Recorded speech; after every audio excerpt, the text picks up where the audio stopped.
सो hey guys, मेरा नाम है शुभम कुमार पांडे और आज हम बात करने वाले हैं इलेक्ट्रिकल इंजीनियरिंग के बारे में।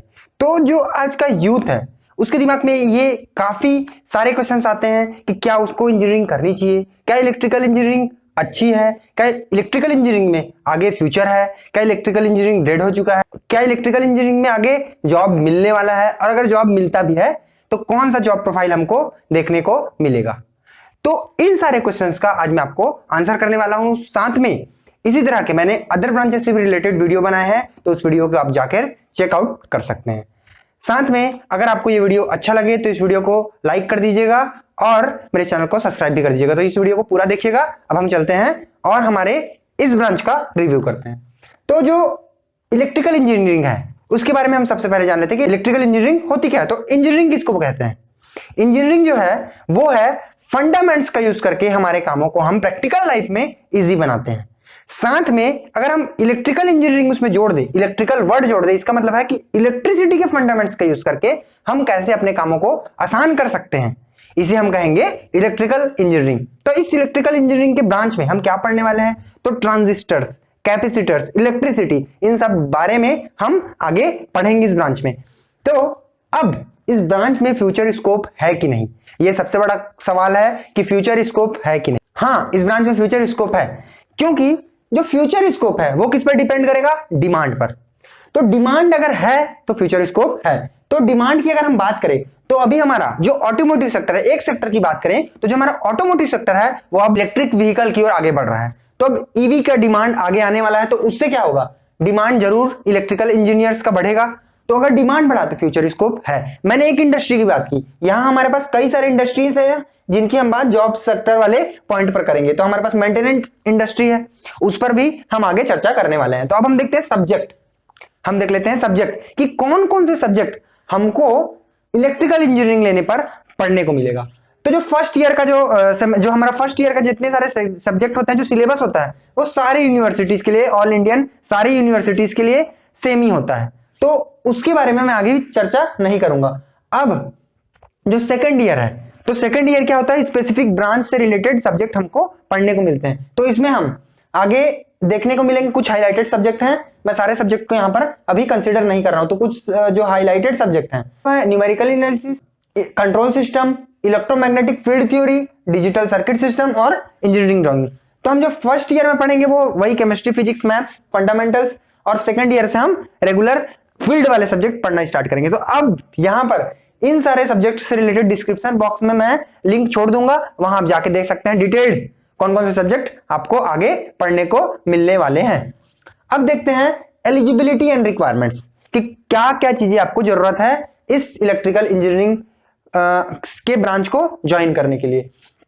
तो जो फर्स्ट हमारा रिक्वायरमेंट वो है कि हम जो 12th 11th है, 11th 12th जो हमारा है उसको पीसीएम लेकर करें, फिजिक्स, केमिस्ट्री, मैथ्स। देन हमको हमारे 12th में फर्स्ट डिवीजन लाना पड़ेगा। अगर आप नहीं भी लाते हैं तो कुछ कुछ कॉलेज हैं जो आपको एक्सेप्ट करते हैं, एंट्रेंस आपको दे सकते हैं, पर आपको फर्स्ट डिवीजन लाना एक नेसेसरी है। ठीक है, अब हम देखें किस तरीके से हम एक इलेक्ट्रिकल इंजीनियर बन सकते हैं। तो जनरली जो इंजीनियरिंग लाइन है उसमें दो ही तरह के जॉब को मिलने वाले हैं, एक है जूनियर इंजीनियर का, एक है जो ग्रेजुएट का। ठीक है, तो जो हम जूनियर इंजीनियर बनने के लिए क्या कर सकते हैं? आफ्टर 10th हम डिप्लोमा कर सकते हैं इलेक्ट्रिकल इंजीनियरिंग से रिलेटेड। ठीक है, या फिर हम 12th के बाद जेईई मेंस, एडवांस या अदर्स का बोलने का मतलब है कि जो स्पेसिफिक जो इंस्टीट्यूट्स हैं वो अपने एंट्रेंस एग्जाम लेते हैं, तो उसके थ्रू भी हम इलेक्ट्रिकल इंजीनियरिंग ले सकते हैं। तो जो फर्स्ट एग्जाम है वो जेईई मेंस, जिसके थ्रू हमको एनआईटीज या गवर्नमेंट इंजीनियरिंग कॉलेज या फिर इसी तरह कई कॉलेज अपना एंट्रेंस करते हैं इस एग्जाम के थ्रू। फिर जेईई एडवांस जो है आईआईटी के लिए, फिर अदर्स मैंने जैसे कि बताया कि कई कॉलेज अपना खुद का एंट्रेंस एग्जाम लेते हैं जिसके थ्रू वो एंट्री देते हैं अपने बच्चों को। अब जो हमारा नेक्स्ट पॉइंट है वो है जॉब्स, जिसके लिए आप यहां पर आए हैं कि हमको किस टाइप के जॉब्स मिलेंगे। भाई हमारा जो मेन उद्देश्य है इसमें जॉब्स से रिलेटेड है। ठीक है, तो जॉब्स, तो जनरली जॉब्स दो प्रकार के ही आपको मिलने वाले हैं, एक गवर्नमेंट, एक प्राइवेट। ठीक है, एक गवर्नमेंट मिलेगा, एक आपको प्राइवेट मिलेगा। तो हम गवर्नमेंट की पहले बात करते हैं। तो गवर्नमेंट में आपके पास या तो टेक होगा या तो नॉन टेक होगा। ठीक है, जैसे कि गवर्नमेंट में भी अगर हम जाते हैं तो वो भी ऑफ कैंपस और ऑन कैंपस हो सकता है, जिस तरह हम प्राइवेट में जाते हैं कैंपस और ऑफ कैंपस। पर जनरली जो पीएसयूज हैं, जो कोर सब्जेक्ट, जो कोर ब्रांच वाले हमको जॉब्स मिलेंगी जो रेपुटेटेड है, वो जनरली कॉलेज में ऑन कैंपस जाके नहीं लेते। जनरली जो कंपनियां होती है वो प्राइवेट कंपनियां ही होती है। तो मैंने यहाँ पर टेक और नॉन टेक में बांट दिया है। जो हमारा टेक में एक आता है कोर, फिर आएगा नेक्स्ट पीएसयू। तो कोर वाले में हम देखते हैं कैसे कैसे हमको जॉब मिलेंगे। तो वहां पर हमको मिल सकता है आईईएस, जो इंजीनियरिंग से रिलेटेड काफी रेपुटेटेड है, जिसका एग्जाम यूपीएससी कंडक्ट कराती है। अब जो सेकंड है वो है डीआरडीओ, जो थर्ड है वो है इसरो। तो ऐसे रेपुटेटेड अथॉरिटीज में भी हम काम कर सकते हैं अगर कोर फील्ड में जाते हैं। अब आता है पीएसयू, पब्लिक सेक्टर अंडरटेकिंग। तो उसमें हमको जो कंपनियां मिलेंगी वो मिलेंगी महारत्ना, नवरत्ना, मिनी रत्ना, जिसमें आते हैं कंपनीज लाइक सीआईएल, एनएमडीसी, भेल, सेल। तो हमको ऐसे कंपनीज में भी जॉब करने मिल सकता है अगर हम गवर्नमेंट से टेक में जाए तो। ठीक है। अब जो पीएसयू है वहां हम जा कैसे सकते हैं, तो वो either bye their own exams वो हमको रिक्रूट करती है, या तो फिर हमको गेट में स्कोर करना पड़ता है। ठीक है। तो गेट के थ्रू वो भी लेती है। तो आपको गेट में, आप अगर गेट एग्जाम दिलाते हैं तो आपको एटलीस्ट जो हमारा वेटेज रहता है वो रहेगा 100 आउट ऑफ हमको मिलने वाला है नंबर्स में। तो 80-90 से आपको ऊपर स्कोर करना पड़ेगा। हमारे जो रैंक बनने चाहिए वो अंडर 300, अंडर 200 बनने चाहिए, तब जाकर कोई कंपनी आपको डायरेक्ट रिक्रूट करेगी। अब हम यहां पर देखें तो हमारे पास नॉन टेक, जिसमें सबसे प्रेस्टिजियस जॉब हमारे पास जो है, हम सबसे रिपोर्टेड जॉब है, वो है यूपीएससी का IAS.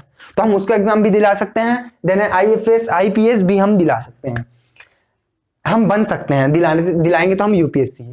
SSC, CGL, CHSL, CDS का एग्जाम दिला सकते हैं, आरबीआई का दिला सकते हैं, एनटीपीसी का दिला सकते हैं, एनटीपीसी आरआरबी का दिला सकते हैं। तो इस तरह के जॉब हमको मिल सकते हैं।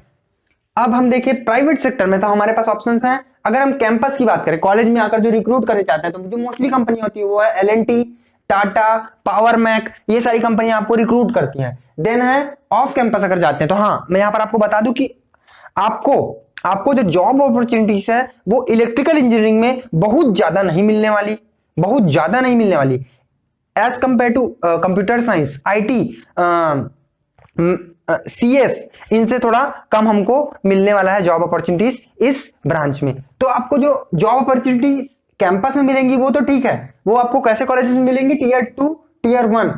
अब हमारे पास जो ऑफ कैंपस आता है वहां पर आपको जाकर खुद अप्रोच लगाना पड़ेगा। तो जो आपको मिलने वाली है नौकरी वो आपको लोकल कंपनीज में ही मिल पाएगी। ठीक है। तो अब हम देखें कि जॉब सेक्टर तो हमारे कितने हैं और हमको कौन कौन से टाइप के जॉब प्रोफाइल्स मिलने वाले हैं। तो अब हमारे जो जॉब सेक्टर है उसमें हम इलेक्ट्रिकल डिजाइनिंग कर सकते हैं। इलेक्ट्रिकल डिजाइनिंग मतलब सर्किट बनाना। ठीक है, सर्किट बनाना। तो सर्किट हम कैसे बनाते हैं, पीएलसी, स्काडा के थ्रू।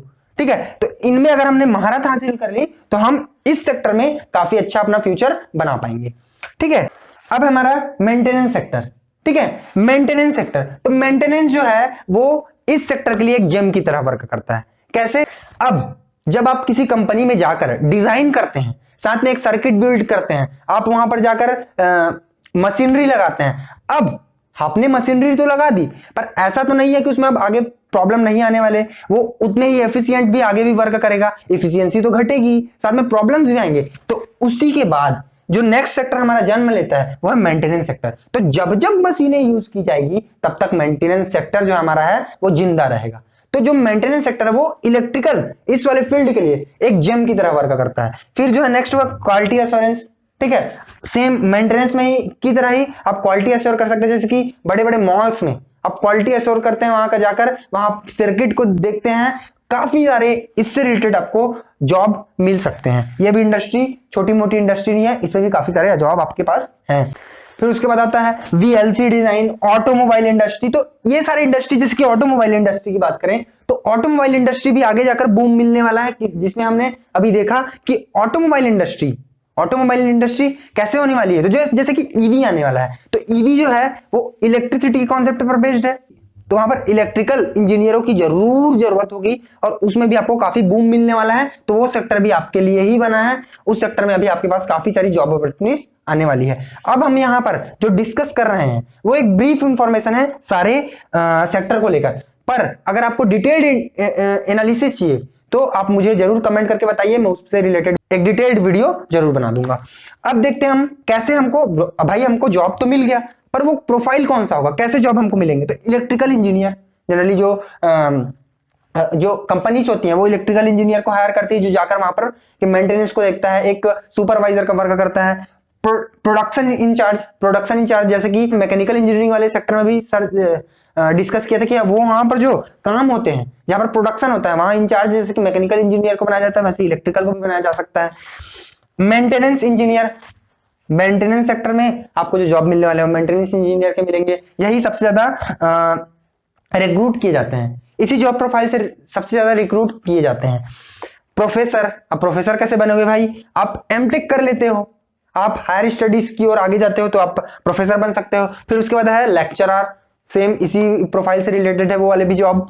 तो इसी तरह हम लेक्चरर इंजीनियर भी, लेक्चरर प्रोफेसर भी बन सकते हैं। अब जो आता है हम डिस्कस करेंगे कॉलेज के ऊपर।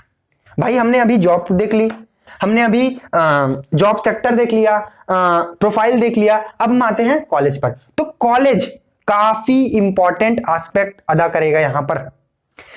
अगर आप अच्छे कॉलेज में जाते हो तो आपकी एक काफी अच्छी नेटवर्किंग हो जाएगी, आपको जो जॉब्स ऑफर होंगे वो काफी रेपुटेटेड कंपनी से ऑफर होंगे। तो हमारा जो जॉब है, जो हमारा जो कॉलेज है वो उतना ही ज्यादा मायने रखता है जितना ज्यादा हम ब्रांच को देते हैं। तो टीयर 1 कॉलेज आप ट्राई करिए कि आपको टीयर 1 कॉलेज में ही एंट्रेंस मिले, जैसे कि IIT, top NITs, triple IITs, BIT, VIT, मैंने DTU को से टीयर 2 में डाल दिया, लेकिन DTU भी टीयर 1 में आने लायक है, ठीक है, टीयर 1 का ही कॉलेज है।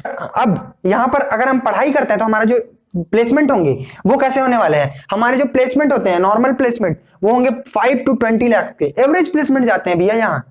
तो लेकिन हाँ एक और बात है कि अगर आप ऐसा सोच रहे हैं कि आप जितने आपको जो सैलरी है वो ऑफर होगी CS IT ब्रांच में उतना ज्यादा यहाँ हो, तो ऐसा नहीं है। आपको यहाँ पर उसके कंपैरिजन में कम जॉब अपॉर्चुनिटीज मिलेगी, साथ में उससे कम हमको सैलरी पे स्केल हमारा रहने वाला है, ठीक है। अब यहां पर देखते हैं 5 to 20 लाख यहाँ का एवरेज है, ठीक है। फिर 100% प्लेसमेंट, 100% प्लेसमेंट का मतलब वहां पर अगर जाते हैं तो आपको एश्योर करते हैं कि आपका प्लेसमेंट वहां हो सकता है। अब भाई कोई भी इतना एफिशिएंट नहीं होता कि 100% रिजल्ट दे सके, तो ये जो 100% मैंने लिखा है उसको आप 99, 95 भी कर पाएंगे, पर ये इतना प्लेसमेंट देने की क्षमता रखते हैं, ठीक है। टीयर 2 NSUT, DTU, जबलपुर, आपका आ गया लवली प्रोफेशनल यूनिवर्सिटीज, तो ये जो है टीयर 2 के कॉलेज हैं, ठीक है। अब यहां पर आपको जो जॉब्स मिलेंगे इसके कंपैरिजन से कम पे स्केल वाले मिलेंगे, यहाँ 3 to 15 लाख के बीच में वेरी करेगा। फिर आपका जो प्लेसमेंट है, प्लेसमेंट हमारा जो रेशियो है वो भी कम हो जाएगा 70%। और अगर हम टीयर 3 कॉलेज में जाते हैं तो वहां पर आप जा तो सकते हैं, वहां तो एग्जाम भी रिक्वायर्ड नहीं होता, पर वहां प्लेसमेंट भी आपको एश्योरेंस नहीं मिलता। आप मान के चलिए कि अगर आप किसी टीयर 3 कॉलेज में जाते हैं तो आपका प्लेसमेंट नहीं होने वाला, आपको ये एश्योर करके जाना पड़ेगा कि आप वहां से इंजीनियरिंग करके एक डिग्री लेके निकलेंगे, बहुत कम चांसेस है। पर मैं ये नहीं बोल रहा हूं, आपको डिमोरलाइज नहीं कर रहा हूं कि टीयर 3 कॉलेज वाले कुछ नहीं कर सकते। भाई टीयर 3 कॉलेज वाले भी UPSC के एग्जाम दिलाते हैं या IAS, DRDO, इसरो का एग्जाम दिलाते हैं, वो भी इसको क्वालिफाई करते हैं। तो मैं आपको डिमोटिवेट बिल्कुल नहीं कर रहा हूं, लेकिन आप अगर ऐसा मानकर चल रहे हैं कि टीयर 1, टीयर 2 कॉलेजेस में जाकर एडमिशन लेते हैं तो आपको जैसा प्लेसमेंट मिलता है उससे थोड़ा कम प्लेसमेंट मिलेगा टीयर 3 में, तो ऐसा नहीं होता। यहाँ का सिनेरियो बिल्कुल अलग है, या काफी कम प्लेसमेंट आपको देखने को मिलने वाला है, बहुत कम। 30% मैंने यहाँ पर लिख दिया है, पर उसको आप 20 भी मान के चल सकते हो या बिलो 20 भी मानकर चल सकते हो। साथ में अगर आप किसी कॉलेज में पढ़ाई करने जा रहे हो तो मैं चाहूंगा कि आप वहां जाकर रिसर्च करिए, क्योंकि आपने 4 साल देना है, ठीक है। तो मैं चाहूंगा कि आपको 4 साल जब देना है तो आप 4 दिन तो रिसर्च कर ही सकते हैं। तो आप ट्राई करिए कि आप कॉन्टेक्ट के थ्रू आप साइट, अब अगर आप नेट में जाकर सर्च करेंगे तो वो तो अपना एवरेज प्लेसमेंट नहीं दिखाते, वो अपना हाईएस्ट प्लेसमेंट दिखा देते हैं, जिससे कि वो आपको इन्फ्लुएंस कर देते हैं, ठीक है। पर ऐसा नहीं करना है, आपको एवरेज जाके देखना है, वो भी स्पेसिफिक ब्रांच वाइज। आप स्पेसिफिक ब्रांच में जाकर देखिए कि आपका प्लेसमेंट कितना हो रहा है, ठीक है। तो अगर आप इलेक्ट्रिकल का प्लेसमेंट देखते हैं उस कॉलेज में, अगर अच्छा है तो बिल्कुल आप जाकर एडमिशन ले सकते हैं। पर मैं बोलूंगा कि अगर आपको प्लेसमेंट अच्छे देखने को नहीं मिल रहा तो मैं रिकमेंड नहीं करूंगा वो कॉलेज आपको, ठीक है। साथ में आपको यह भी सर्च करना है कि कुछ जगहों पर कोई कॉलेज किसी स्पेसिफिक ब्रांच के लिए काफी रेपुटेटेड होते हैं, काफी उनका नाम होता है, तो आप उन कॉलेजेस को भी चूज कर सकते हैं। अब आता है अदर देन जॉब्स, ठीक है। आप जॉब्स करने के अलावा क्या कर सकते हैं, तो आप कर सकते हैं एमटेक, या आप कर सकते हैं गेट का एग्जाम का तैयारी। गेट के थ्रू आपको जॉब भी मिल सकता है, पर आप एमटेक भी कर सकते हैं। ठीक है, आप गेट करिए, गेट में अच्छा स्कोर करिए, किसी आईआईटी रेपुटेड कॉलेज से जाकर एमटेक करिए, वो भी आपके लिए एक अच्छा करियर ऑप्शन बनाने के लिए मदद करेगा। जैसे कि आप एमटेक करके पीएचडी कर सकते हैं, उसके थ्रू आप प्रोफेसर या लेक्चरर बन सकते हैं। आप एमबीए कर सकते हैं, मास्टर्स इन बिजनेस एडमिनिस्ट्रेशन, आप बिल्कुल एमबीए भी कर सकते हैं। इसके थ्रू आपको काफी हायर पैकेज वाले जॉब भी मिल सकते हैं। अब आता है एमकेट। तो एमकेट एक काफी फेमस एग्जाम कंडक्ट कराने वाली फॉर्म है, जिसके थ्रू जो काफी बड़े बड़े कोचिंग सेंटर जैसे मेडिजी, गेट एकेडमी, इसी तरह के बड़े बड़े जो कोचिंग सेंटर है वो रिक्रूट करते हैं किनको, लेक्चरर, प्रोफेसर को। तो ये वाला भी आप एग्जाम दिला सकते हैं, इसके थ्रू भी आप अपना करियर अच्छा बना सकते हैं। यहाँ भी बहुत हायर पैकेज वाले जॉब आपको ऑफर किए जाएंगे। तो जब कोडिंग है वो उसकी दुनिया बहुत बड़ी है।